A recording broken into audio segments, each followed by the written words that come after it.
Cultiver sa santé mentale. Une présentation du Trait d'Union, groupe d'entraide pour personnes ayant des troubles de santé mentale. Et ce matin, on va cultiver notre santé mentale en compagnie de Mélissa Boilard du Trait d'Union. Mélissa, c'est le mois de février, c'est le mois défi sans alcool, entre autres. Oui. Ou sans substance. Oui. Il y a peut-être un petit peu un lien avec ça qui pourrait nous aider quand même. Effectivement, parce qu'aujourd'hui, je souhaitais quand même parler de santé mentale versus dépendance, alcool, drogue. Mm-hmm. Donc oui, effectivement, j'avais même pas fait le lien, mais c'est un bon mois pour en parler, alors que plusieurs personnes ont décidé consciemment de prendre un petit break. Puis des fois, c'est à ces moments-là aussi qu'on se remet en question, qu'on se questionne sur notre consommation et tout ça. Donc, c'est bien de le faire. Alors, consommation et maladie mentale, ça fait pas bon usage, là. Ça fait pas bon usage.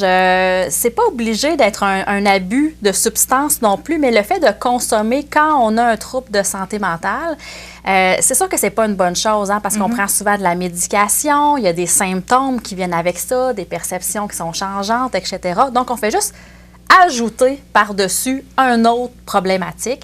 Et là, les deux ensemble ne font pas bon âge parce que là, c'est laquelle qu'on doit traiter en premier et laquelle influence l'autre. Donc, même au niveau des traitements, c'est beaucoup plus complexe parce que c'est comme la poule ou l'œuf, là. Oui. Est-ce que c'est l'abus de substances, la dépendance à l'alcool, la drogue qui nous amène à un problème de santé mentale?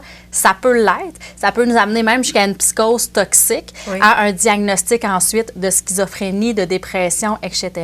On peut avoir déjà une fragilité sans avoir un diagnostic ou avoir un diagnostic de santé mentale préalablement. On voit souvent là, en comorbidité ensemble, troubles dépressifs, troubles anxieux, justement, et schizophrénie. Et on s'automédicamente, si on veut, avec de l'alcool, des drogues. Oui. Donc, on prend peut-être déjà la médication, peut-être pas non plus. Donc, on souhaite atténuer nos symptômes d'anxiété, donc temporairement. Que je me sens mieux pendant cette période-là. Oui. C'est ça, mais c'est pas bon parce que c'est pas à long terme, là. Ça régule pas, là. Ben non, pas du tout. Là, en fait, c'est juste temporairement soulager un symptôme. On règle pas la problématique, puis on n'apprend pas à vivre avec non plus. Au contraire, on fait plutôt s'enfoncer et rendre notre problématique encore plus problématique. Je veux dire, même sans parler de santé mentale, c'est quelque chose qui va arriver avec la consommation d'alcool et de drogue aussi. C'est comme, je file pas trop ce soir, ben je vais prendre ça pour relaxer ou quelque chose comme ça. C'est pas mieux non plus, là. C'est sûr que ça vient jouer sur notre état psychologique puis physique. L'alcool, la drogue, ça vient altérer quelque chose. Bon.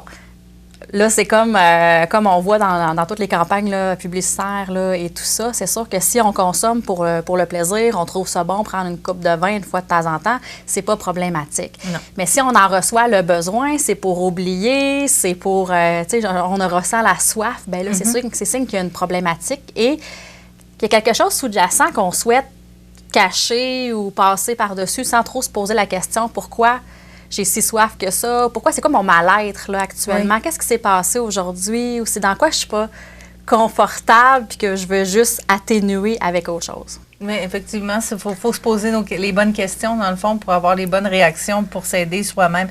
Tu as précisé, Mélissa, il y a quelques instants, que des psychoses peuvent être créées, peuvent être amenées par certaines substances, mais on ne parle pas nécessairement de substances très dures, là. Non, effectivement, c'est que chacun est différent. Donc, on ne sait pas quelle substance ou ça prend quelle dose, là, si on veut, ou quelle fréquence pour développer une problématique de santé mentale ou aller jusqu'à une psychose toxique. Donc, pour certains, là, ça va être, ils ont consommé de la marijuana 2-3 fois, de façon habituelle, là, pas nécessairement mis dans des muffins ou par spray. Maintenant, il y a comme plusieurs façons de l'ingérer, là, le cannabis, mais la façon standard. Puis, ils vont développer une psychose toxique qui peut amener à un diagnostic de schizophrénie. Et même ces diagnostics-là, parfois, peuvent être temporaires. Le diagnostic existe parce que la personne, elle est en état de consommation. Donc, à chaque fois qu'elle sera en état de consommation, cette personne-là a une fragilité, puis elle va entrer dans un diagnostic, par exemple, de schizophrénie. Et pour certains, bien, ça va être permanent, par contre, les symptômes. Et là, ils vont devoir travailler, puis il y aura une incidence là, pour le reste de leur vie. Donc, non, pas besoin que ça soit une substance hyper toxique et que ça soit à grande répétition. Et c'est ça, malheureusement, on ne connaît pas notre degré génétique, biologique, nos prédispositions, un peu comme la santé mentale. Il y a plein de facteurs qui peuvent influencer ça. Bien, au niveau des abus de substances, c'est la même chose. Et le mix ensemble, bien, c'est ça. On ne sait pas à quel moment ça peut... et pourquoi. Pour qui, on ne peut pas le savoir. Si on se rend compte, on sait qu'on a un problème de santé mentale, on prend déjà des médicaments, mais on se rend compte que finalement, notre consommation a peut-être exagéré là, depuis un bout de temps. Dans le fond, c'est qu'est-ce qu'il faudrait faire? Comment il faudrait réagir? Bien, probablement que c'est de revenir à la base à ce moment-là, si on diagnostique, pour travailler la santé mentale.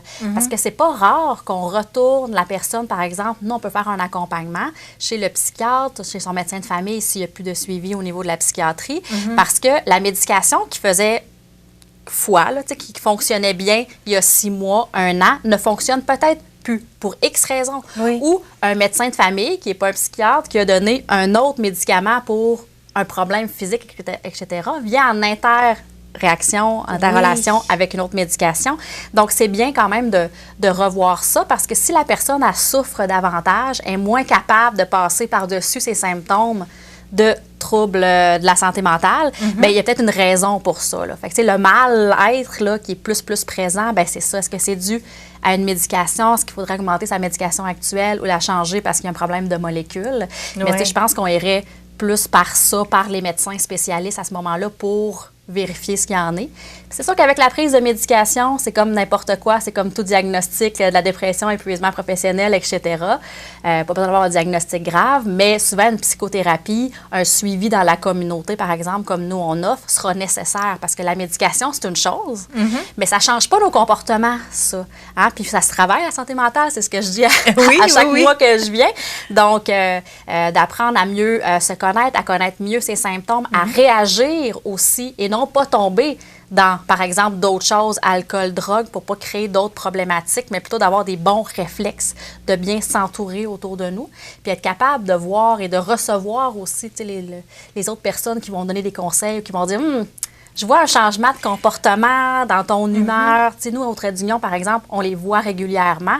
On est capable de percevoir aussi ces changements-là. Fait qu'à ce moment-là, on va mettre quelque chose en place pour ne pas aller jusqu'à se mettre à consommer ou un arrêt de la médication, hein, parce qu'un des gros enjeux au niveau de la santé mentale, c'est l'arrêt de la médication. Oui, parce qu'il y a des gens qui vont dire, bon, OK, là, je le prends, je sais que j'en ai besoin, ça va bien, j'accepte, mais j'aime pas ça prendre des médicaments, donc je me sens mieux, je les arrête, je suis correcte. Et c'est pas anormal comme réflexe, dans le sens qu'on veut tout pas nécessairement avoir une béquille, on veut pas avoir quelque chose qui est au long terme, que ce soit une pilule physique ou psychologique. Tu sais, on veut être normal, entre guillemets. Donc, mais c'est sûr que quand on dit c'est un enjeu, c'est parce que là, on revient à la base. La personne, elle va devoir les reprendre, sa médication, parce qu'elle n'est pas nécessairement fonctionnelle et en mesure d'avoir arrêté ses médicaments. Donc, ça peut occasionner des médicaments plus forts aussi. Et là, ça peut prendre 3 à 6 mois, le temps qu'on revienne vers un certain équilibre de vie. Fait que les impacts sont quand même importants, là. Puis c'est pas rare, par exemple, que les personnes vont arrêter quelques fois, puis à un moment donné, on va comprendre le bienfait de ça. Et si jamais, parce que ça dépend, il y a des diagnostics qui sont plus temporaires, il y a de la médication qui peut être baissée, qui peut être modifiée, qui peut être arrêtée pour certaines personnes, c'est correct aussi. Mais le faire dans un suivi médical avec son médecin, voir comment on le fait, puis s'assurer justement de bien se connaître, puis nos symptômes pour voir, bien, ça me fait-tu, ça me fait-tu pas, et voir après ça avec le pharmacien. Les pharmaciens sont hyper accessibles, là. Beaucoup plus que les médecins de famille et au niveau de la psychiatrie. Donc, les pharmaciens peuvent renseigner aussi là, sur la diminution, si ça ne fait pas, si vous avez des symptômes. Très, très facile d'accès, là. Effectivement. C'est un appui qu'on peut avoir assez facilement. Sinon, on peut se rendre directement au Trait d'Union ou vous appeler aussi. Oui, effectivement. Là, de plus en plus, on va se former au niveau de la dépendance parce qu'on se rend compte que santé mentale et dépendance, ça fait souvent un. Pas toujours le cas, par exemple. Hein? Dépendance ne veut pas dire qu'il y a un problème de santé mentale et vice-versa.